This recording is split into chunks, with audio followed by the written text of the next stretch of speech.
So there's no messing around on this channel. The developer has given us an update, and I thought we better go ahead and read it out and check it out and see what has been said by the developers of FragPunk. There's a letter from Zin. Do we have any more information on consoles? What is it? Let's check it out. So here we go, the letter from Zin. Hello everyone, I'm Zin, the game producer. I've been keeping up with all the discussions and feedback shared about FragPunk. Thanks so much for your input. To give you the best possible gaming experience, our team has been testing and optimizing the game non-stop since the PC launch. Over the past week, we've been rolling out updates almost every day.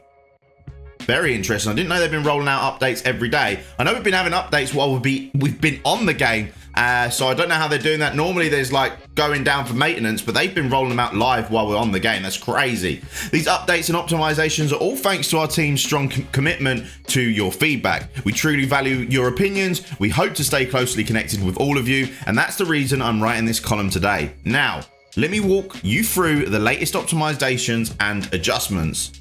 Okay, Zin.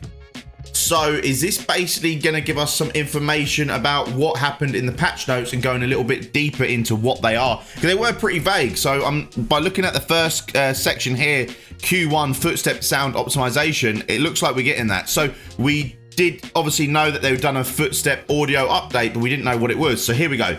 We've heard your feedback on Footstep sounds and made improvements in this update to enhance the Footstep sound experience, reducing interference from both your own and your teammates' footsteps. Brilliant, because if many of you do know, we could just overrule and overhear our own team's footsteps, and we couldn't really hear the enemy's footsteps. So this is fantastic, but I wonder if we're actually going to get information of what's coming, or is it literally just telling us what's happened? So that was it with the footsteps. So the footsteps, they've literally, rather than increasing the enemy's footsteps, they've just reduced your own and your own team's footsteps to make it so it's clearer. I mean, it's a win at the end of the day. That's a big improvement at the end of the day. This is something we needed, and I did see a lot of complaints over the Reddits and Discords about it. So here we go, Q2, movement speed optimization. FragPunk focuses on shard clash, where attackers and defenders clash in a mixed strategy and gunplay. By incorporating cards into the gameplay, we aim to bring more strategic depth and tactical options to every match. Looking at the data from the test, ranked matches, we noticed that attackers were planting the converter in an average of 42.3 seconds, about 14 seconds faster than in previous tests. This means that in many matches, attackers were able to execute fast plants with a high rush success rate, leaving defenders struggling to hold off the first wave of attacks. This is very true. If you've ever been in a situation, especially in higher ranks, I'm sitting currently at Diamond 3, but I, last night on my most recent game, managed to get some plants off in the first 15 seconds. All I've actually been using, I thought, right, I'm going to get the plants down because I want to get these games over with and winning. And it was quite successful making sure we're getting them plants. I was using Broker, even though I did say Broker was one of the lowest tier Lancers. I decided because he's got that insane smoke and I can have a smoke gun, I'm just going to throw that smoke down, throw some smokes in, throw some mines down, pick a random spot in that smoke and plant, and just have my teammates watching it with a hollow point or whatever it may be, throw some traps down.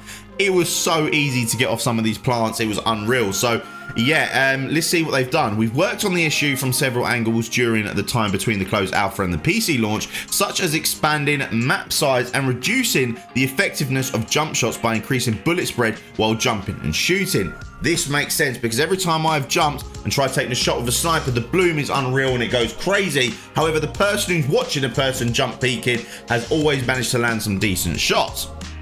However, at high movement speeds, defenders still face too much pressure. In the end, to maintain tactical depth and a rich gaming experience in Shard Clash, we've decided to slightly reduce mobility, making significant map changes, add over 50 new Shard cards, and adjust some hero skills for the launch. This comprehensive approach aims to keep gameplay dynamic while introducing more strategic possibilities.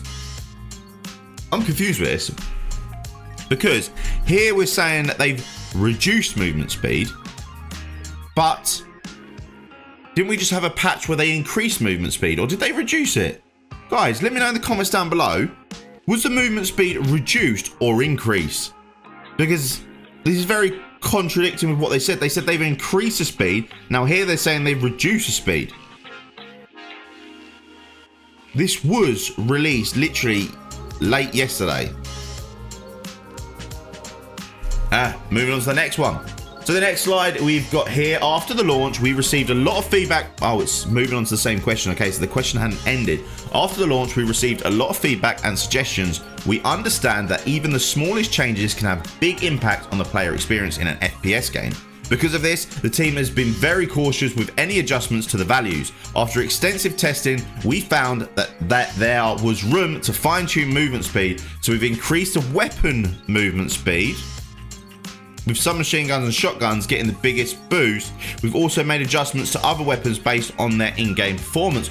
Oh right, so the movement speed has not come to the player, it's come to the weapon you are holding. So you'll be able to swing better with some machine guns and shotguns, it's what it looks like. So bringing them actually into play, because they definitely are underutilized. The shotguns are really not used at all.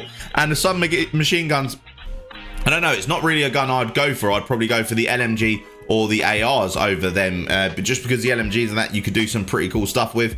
So I don't know, increasing the movement speed depending on the gun you're holding does make sense, but I do think we still need an actual overall movement speed increase. Now, I played a lot of the finals when it was in open beta to a point where I got to 47th in the world on Xbox, but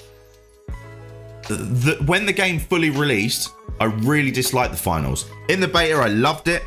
In the full release, I hated it, because they had completely ruined the movement. Not only that, you had to do X amount of games to even get into rank play, which was just such a tedious grind. But yeah, we're not talking about finals, we're talking about FragPunk, and I don't know, I still personally think the movement speed needs to go up, back to what it was in the beta. What do you think? Of course, it's not about tweaking numbers. We've also fine-tuned various scenarios like sprinting, ADS, jumping, and walking to improve the overall feel of the game. Plus, since sliding is such an important part of movement, we've optimized the slide mechanics to make it smoother, enhancing the flow of gameplay. Now, sliding really is only for Axum in Shard Clash, or if you were to play your Glutenite modes, or your team deathmatch modes or everything like that, you can slide in them. So it's more of them arcadey modes that will have sliding, not really something that plays a massive part for me, because all I'm bothered about is doing ranked and ranked Shard Clash. Our goal is to enhance mobility without compromising game balance or strategic depth. More importantly, we hope these adjustments will enrich the overall gaming experience. The fun of FragPunk mainly comes from its variety of strategies, and we've committed to preventing the gameplay from becoming too rigid or one-dimensional. Good. But if you don't want it to be so one-dimensional, let's increase the skill ceiling by making them more movement. Look at the games that do really well. Is games that do have high movement, because it makes really cool clips. Really cool clips make really cool views, and everyone else wants to try and do it. Just saying.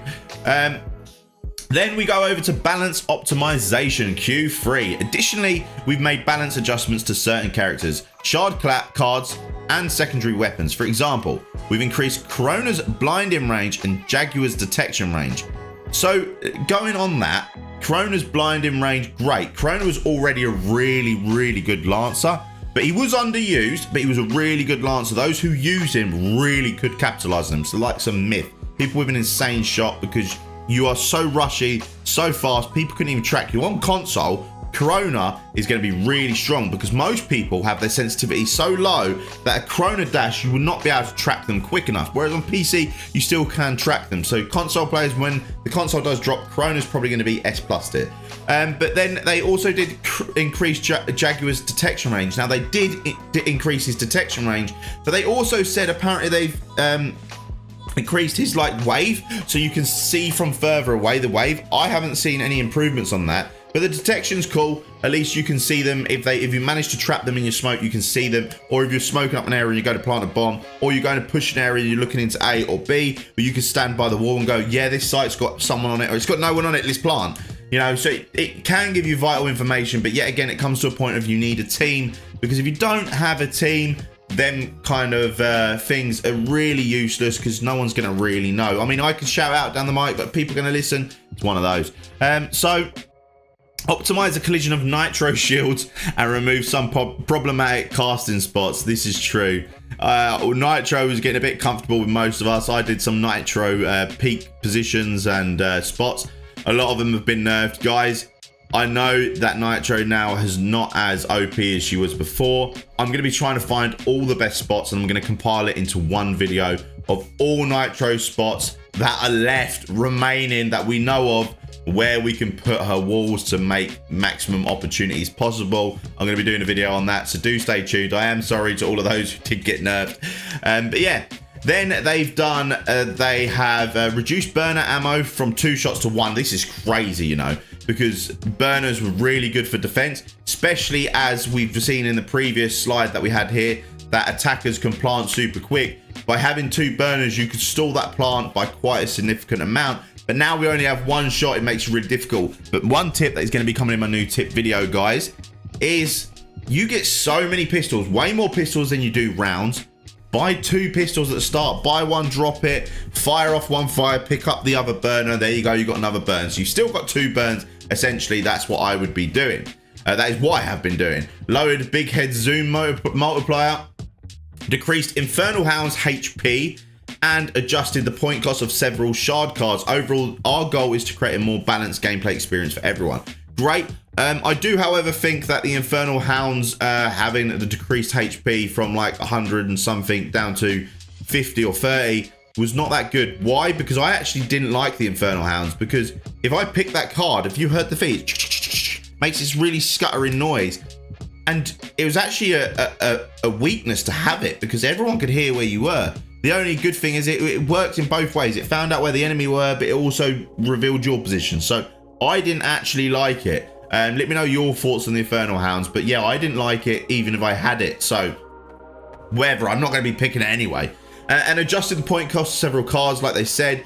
So we know that they did definitely increase the point cost on, for instance, like the detection. Anyone in front of you can be seen. And they've increased that by like 1 point, but it's still worth it at 3 points. It was still really worth it. And then FragPunk is a competitive game made for the long run, and we truly value your feedback. It's been great to see many of you dive into depth discussions about gameplay strategies, mechanics, skills, and game balance in FragPunk. We really appreciate all the positive feedback and optimization suggestions you've shared. They've been incredibly helpful to us. Looking ahead, Bad Guitar Studios will continue to optimize game content to provide an even better experience. As always, our goal is for you to have fun and enjoy the game. We hope you're having a great time.